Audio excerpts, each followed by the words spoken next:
말씀의 제목은 나를 위한 대속물로 오신 주 예수라는 제목으로 하나님의 말씀을 전하기를 원합니다. 어떤 노예 목사님이 이런 설교를 하는 거 들었습니다. 예수님이 돌아가신 것을 고난주간에 발표를 해야 되는데 어떤 내용을 하냐면 자기는 로마 병사고 친구가 예수님입니다. 그럼 많은 사람들이 중고동부가 시골에서 발표할 때 그래서 자기는 때리는 사람이고 친구는 맞는 사람입니다. 그래가지고 때려봤답니다. 연습으로 성가대 가운을 입혀놓고 때렸더니 너무 아프다고 말을 합니다. 너무 아프대요. 그래가지고 작전을 짰습니다. 그래서 집에 있는 빈 박스 그거를 갖다가 그 겉에 입고 그다가 성가대 가운을 입고 때리자. 그랬더니 찰싹찰싹 소리가 나서 너무 좋았대요. 그래서 실제 이제 발표 시간이 됐답니다. 그래서 열심히 자기는 때리는 것이 일이기 때문에 험악하게 때렸답니다. 그랬더니 애들이 그만 때리라고 자꾸 주변에 여학생들이 말리더랍니다.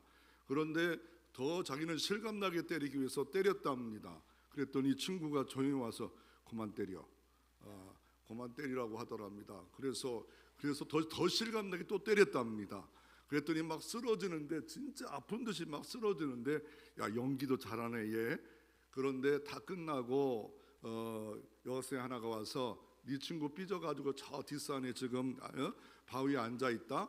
그래가지고 가봤더니 얘가 훌쩍훌쩍 울고 있는 겁니다. 왜 그래? 너 혹시 그 채찍에 이렇게 이상하게 맞은 거 아니야? 알고 봤더니 박스가 내려와 앉아가지고 그냥 온몸에 피멍이 막 잔뜩 들은 거예요. 얼마나 미안합니까? 미안해가지고 미안해 했더니 내가 우는 것은 그것 때문에 우는 게 아니라 예수님이 이거 난 장난으로 맞는 매도 아픈데 진짜 가죽으로 이렇게 매를 맞은 예수님을 생각해 보니까 나하고 맞는 거와는 엄청 차이가 있다는 것을 깨달아지고 나서 진짜 지금 울고 있는 거야 라고 이런 이야기를 들으면서 예수님이 왜 오셨는가에 대해서 오늘 본문은 말하고 있습니다. 오늘 본문은 마가복음 10장입니다. 32절에 어느 장소 어느 때인 것을 마가복음 10장을 말합니다. 예루살렘으로 올라가는 길에 라고 말합니다. 마지막 십자가 고난을 지시기 원하셔서 예루살렘에 올라가는 길입니다. 이제 예수님의 십자가에 죽기 전 예루살렘에 가서 모든 고문을 받고 이런 일들이 벌어집니다. 그때에 대해서 오늘 본문은 안 나타나지만 마태복음에는 누가 나타나냐면 친척쯤 되는 어머니의 친척쯤 되는 마리아가 나타나서 누구냐면 야고보와 요한의 어머니입니다. 와서 부정척탁합니다. 주의 나라가 임하시면 내 아들들을 우편에 좌편에 앉게 해달라고 부탁을 합니다. 오늘 본문은 자기들이 직접 한 것처럼 마가는 기록되어 있지만 이 마태는 조금 더 자세하게 그 어머니가 와서 말을 둘 다 말할 수 있겠지. 어머니도 말하고 본인들도 살며시 와서 어머니가 말씀한 대로 우리가 앉게 하소서. 이런 부탁을 합니다. 이럴 때 주님께서 말합니다. 너희가 내가 마시는 잔을 알 수가 있냐? 십자가의 고난의 잔을 알 수 있느냐? 너희도 이 잔을 마시면 너희도 누구든지 이렇게 주님께서 우편 좌편에 앉는 축복을 주리라 라고 말을 합니다. 그 소리를 들었던 열제자가 화를 냅니다. 아니 쟤들은 부정청탁을 하냐? 일가 친척이면 다 돼? 이러면서 화를 내지 않았겠습니까? 그럴 때 예수께서 말합니다. 세상 주관자들과 그리고 예수님의 방식이 다르다. 세상 시각과 예수님의 시각이 다르다는 겁니다. 세상 시각은 뭡니까? 높은 자가 임의로 모든 것을 다스리지만 예수님은 그렇게 하려고 오신 게 아니다. 너희들을 불러몬 목적이 그런 목적이 아니다 라고 주님께서 말씀하시면서 이렇게 말합니다.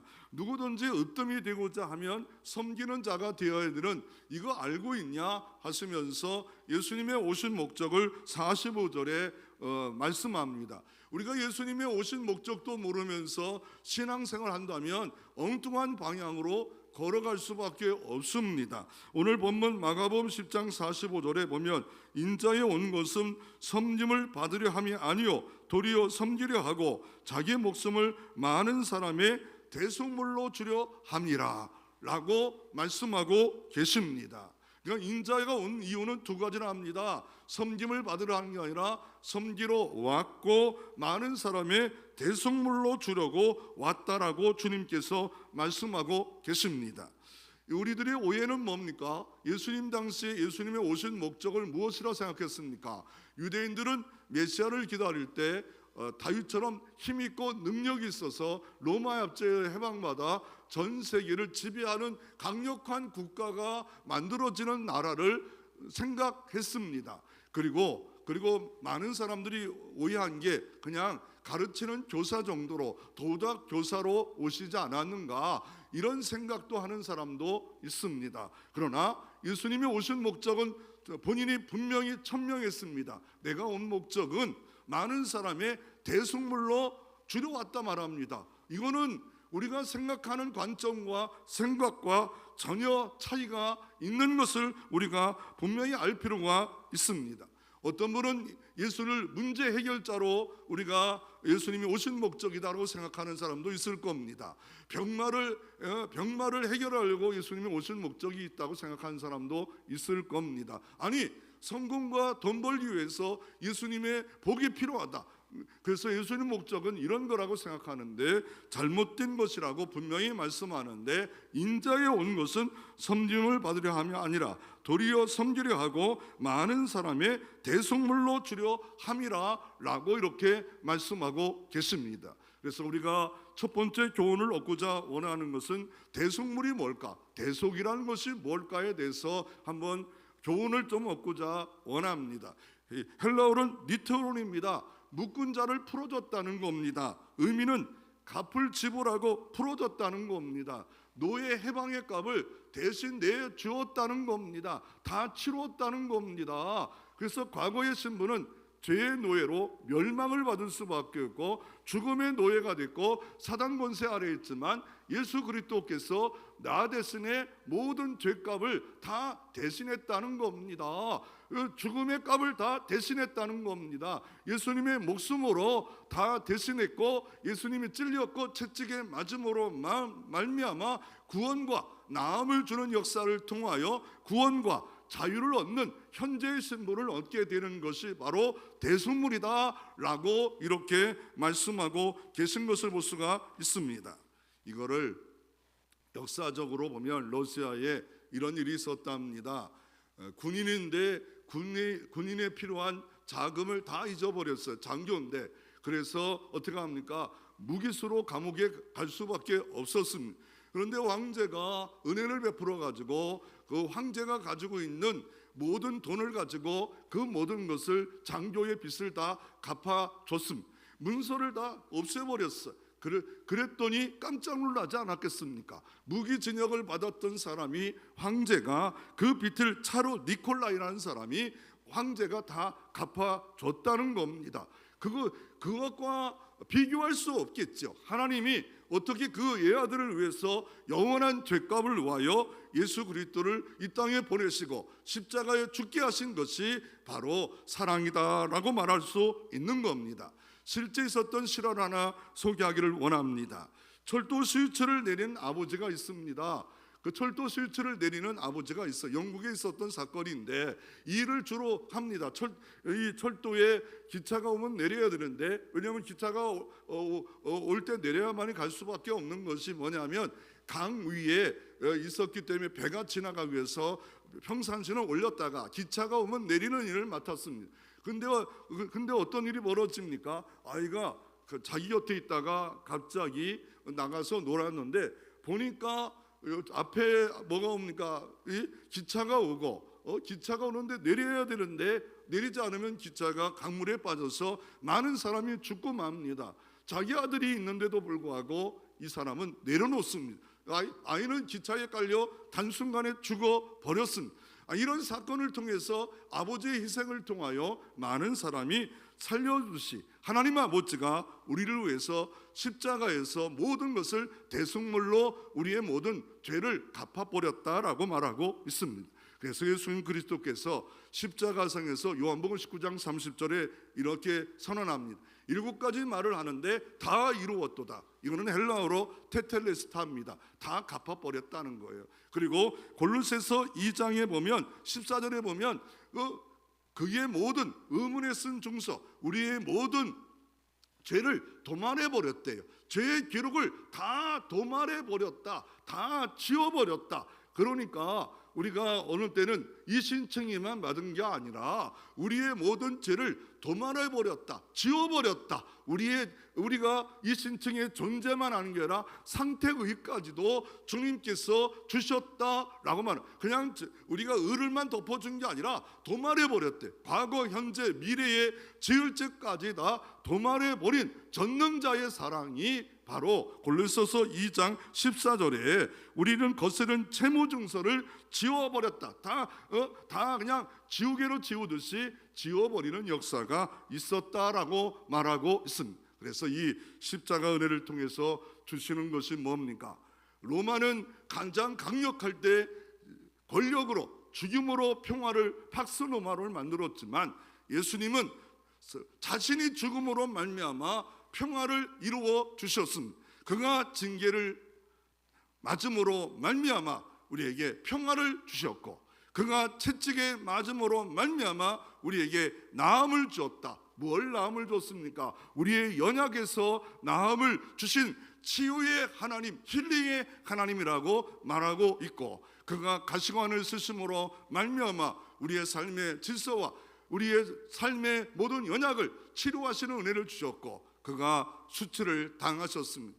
십자가상 알몸이 되신 이유는 우리에게 어떤 것을 주시려고 이 땅에 이런 일을 하셨습니다. 자유를 주시려고. 그가 하나님께 버림을 받았습니다. 우리에게 뭘 줬습니까? 다시 하나님과 화목제물로 드심으로 화목케 하는 역사를 주셨고, 그가 대신 죽음으로 말미암아 영생을 주시는 역사가 다 이루었다라고 말하고 있습니다. 이런 은혜만 준 게 아니에요. 다 모든 것을 우리에게 주신 은혜가 십자가상에 있었다라고 주님은 말씀하고 계십니다. 윤수길 선교사님이 계십니다. 그분은 40년 전에 칠보산 기도원에서 일했던 분인데, 선교사로 파송받아 일하는데 어느 날 자녀가 죽고 맙니다. 여러분도 알다시피 우리 교회 돕고 있는 최규환 선교사도 중국 갔다가 그 아이가 골을 차다가 운동장에서 밤에 축구를 하다가 골대를 모르고 머리를 박았다가 즉사했지 않습니까? 그 어머니 사모님이 글을 쓰지 않았습니까? 그런 일들이 벌어질 때 너무 고민스러워서 힘들어했습니다. 그랬더니 이가 깨달은 게 뭡니까? 너의 아들이 그렇게 갑자기 죽은 것도 아프고 힘들지만 하나님은 자기 아들을 십자가에 못 박아 고통스럽게 오랜 동안 죽게 하신 이유가 너의 죄 때문에 이렇게 죽었다는 것에 대해서 너는 왜 알지 못하고 감사하지 못하느냐라고 말하고 있습니다. 궁극의 섬김이란 직업이 재정이었던 김인중 군의관인데 서울대 의대를 나왔던 사람이 이렇게 말합니다. 예수님의 오신 목적은 섬기러 왔다 말합니다. 그와 마찬가지로 그분은 이런 말을 합니다. 내 본업은 전도고 부업은 바로 의사다라고 할 정도로, 그래서 군의관으로 섬김으로 말미암아 하나의 100명, 120명을 전도하는 역사가 이루어졌는데, 먼저 수술하기 전에 기도했고 그리고 전도하고 나중에 퇴사 후에 또한 전도함으로 말미암아 하나의 군의관으로 100명, 150명을 전도하는 김인중 군의관이 있었던 것을 말씀하고 있습니다. 예수님의 오신 목적, 대속물로 오신 것을 믿으시기를 바랍니다. 두 번째로 한번 살펴보기를 원하는 것은, 우리는 십자가에 못 박힌 채 태어났는데 대속의 방법입니다. 어떻게 대속했을까? 아니, 우리가 십자가에 못 박힌 채로 태어났다고? 아니, 이게 무슨 말이야? 이건 도대체 이해가 안 되지 않아? 어느 날 사도 바울은 놀라운 말을 합니다. 신비스러운 말을 합니다. 내가 바울이 그리스도와 함께 십자가에 못 박혔나니. 아니, 예수님 죽은 이후에 한참 뒤에 사도 바울은 사도로 부름받아, 아니 스데반사님 돌로 쳐 죽였고 교회를 핍박하던 사람이 어떻게 예수와 함께 못 박혀 죽었어요. 내가 그리스도와 함께 십자가에 못 박혔나니 그런즉 이제는 내가 산 것이 아니라 오직 내 안에 예수께서 사신 것이라.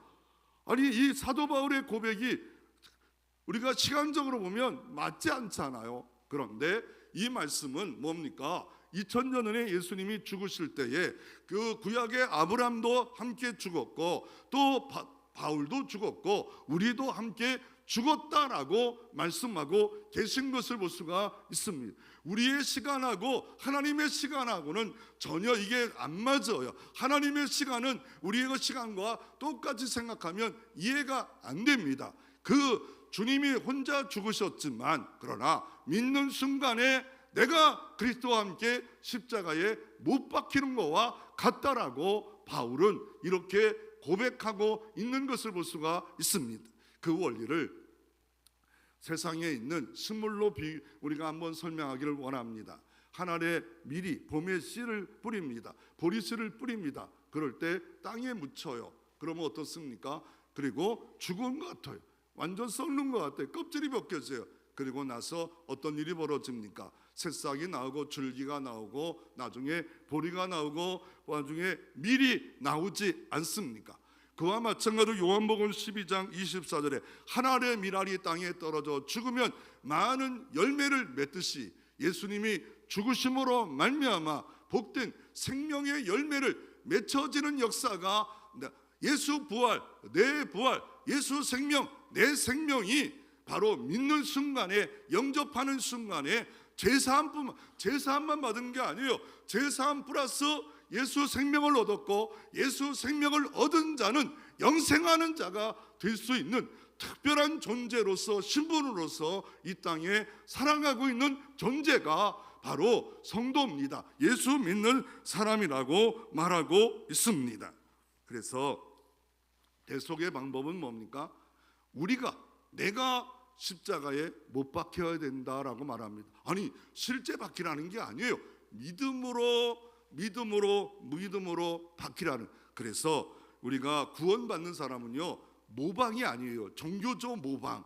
내가 착한 척하고 내가 교회 잘 나가는 척하고 직분 잘 하는 것처럼 하는 사람들은 늘 좌절과 패배와 낙심과 두려움에 빠져요.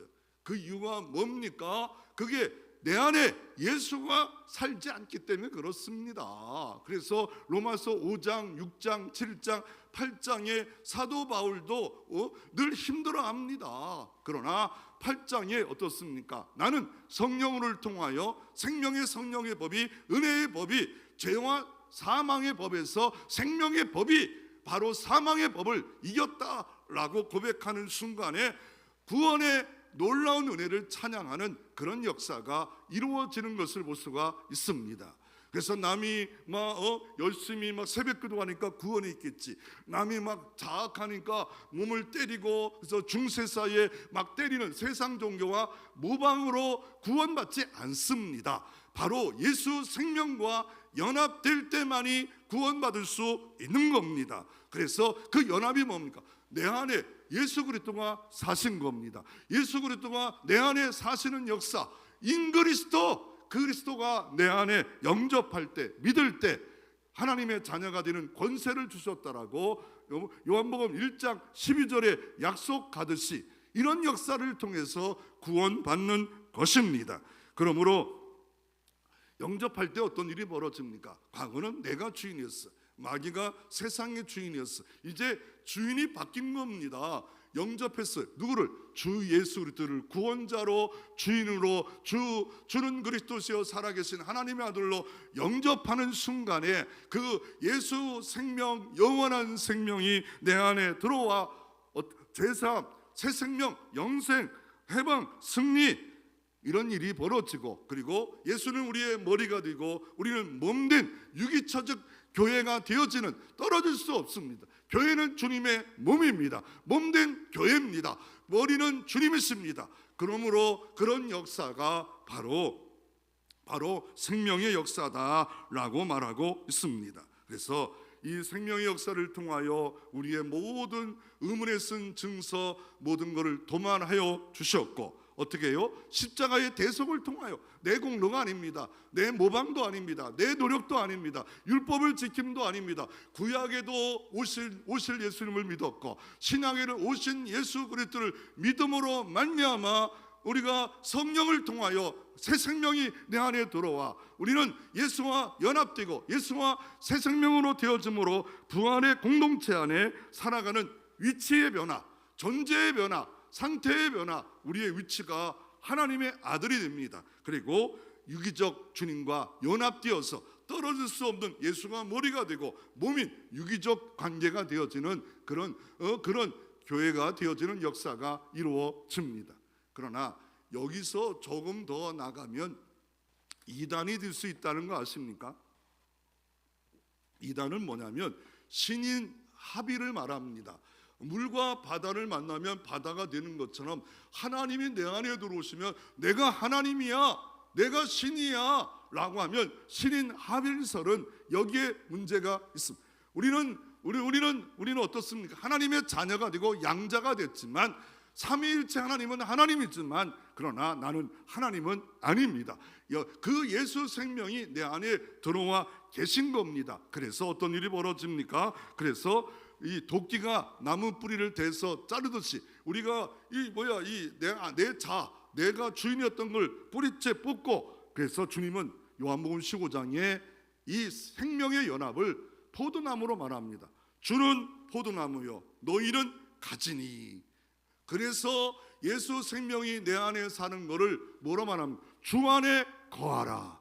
주 안에 거하라. 이 거하는 방법을 요한복음 15장 7절에 너희가 내 안에, 내 말씀이 너희 안에 있으면 무엇인 대로 원하는 대로 구하라. 내가 이루리라.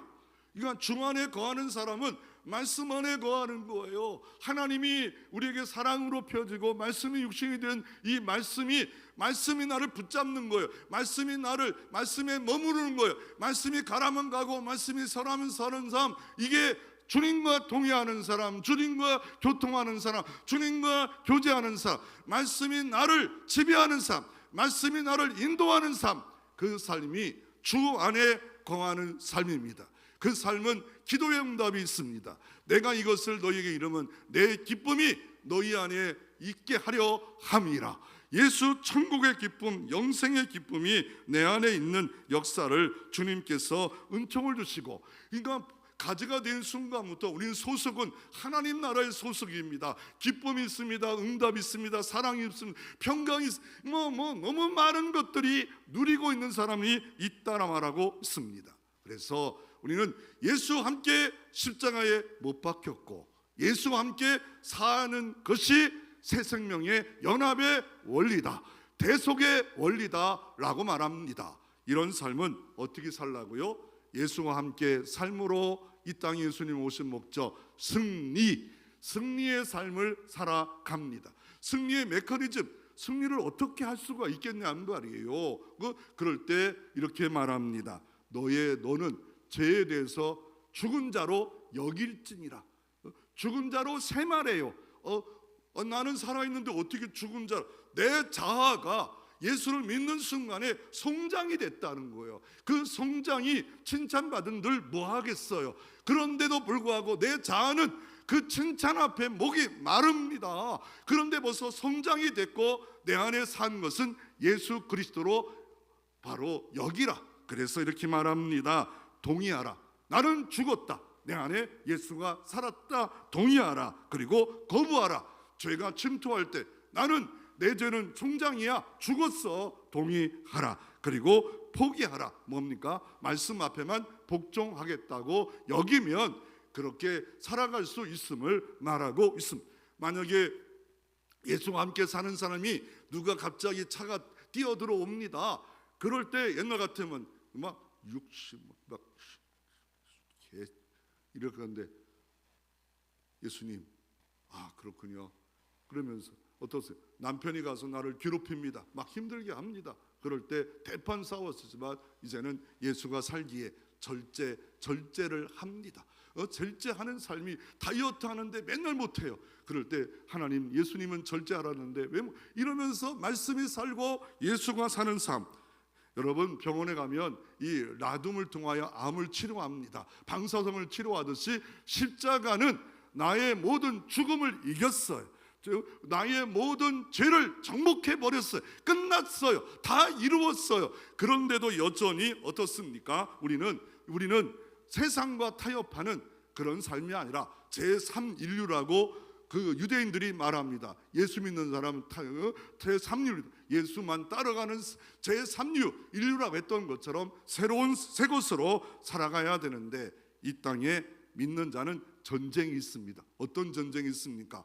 육신과 성령의 전쟁이 우리에게 있습니다. 성령을 쫓아 영의 생각과 살아갈 것이냐, 육체의 생각을 갖고 살아갈 것이냐, 전쟁이 일어납니다. 그게 구약에는 뭡니까? 가나안 땅에 들어갔어. 천국의 모형 같은 데 들어갔는데 이 가나안 원주민이 살고 있어요. 가나안 7족속이 살고 있어요. 그와 마찬가지로 내 안에 나를 옛사람으로, 옛습관으로, 옛생활로 자꾸 끌고 가는 이것과의 싸움이 계속 언제까지? 주님 재림할 때까지, 내 목숨 대할까지 계속 영적 전쟁을 우리가 살고 있습니다. 그런 삶에 주님은 우리에게 뭘 요구하십니까? 시편 118편 27절에 하나님은 주시로다. 그래서 밧줄로 희생을 매되 제단불에 멜지어다 말합니다. 번제단 뿔에 이렇게 줄로 묶듯이 호세아서 11장 4절에 사랑의 줄로 묶으라 말합니다. 십자가 앞에 사랑의 줄로 그러나 그 줄은 풀 수 없습니다. 십자가의 사랑의 줄로 묶어 우리는 어떻습니까? 사랑 안에 살아가는 삶. 이거는 어떤 삶입니까? 내가 아닙니다. 내 안에 예수께서 사신 것입니다. 사신 모든 삶이, 내가 분노가 일어날 때도, 내가 힘들 때도, 낙심이 올 때도 내 안에 예수께서 살아 계시옵소서. 살아 계실 때 주는 포도나무요 너희는 가지니 라고 말씀하면서 그런 삶에는 풍성한 삶이 있음을 말씀하고 있고 기쁨의 삶이 있음을 말씀하고 있습니다. 주님의 일을 예수 생명의 원리로 일하시고 조직이나 직분의 일로 일하시는 것이 아니라 예수 생명 원리로 늘 일해서 예수님을 앞세우고 성령을 의지할 때 여러분에게 승리와 기쁨이 있을 수 있습니다. 여러분은 구속받았습니다. 예수님 때문에 대속받았습니다. 그래서 예수와 함께 십자가에 못 박혔고 그리고 나서 예수와 함께 살아났습니다. 이제는 내가 산 것이 아닙니다. 오직 내 안에 예수께서 살아 모든 삶에 아름다운 풍성한 열매와 승리가 있기를 주의 이름으로 축원합니다.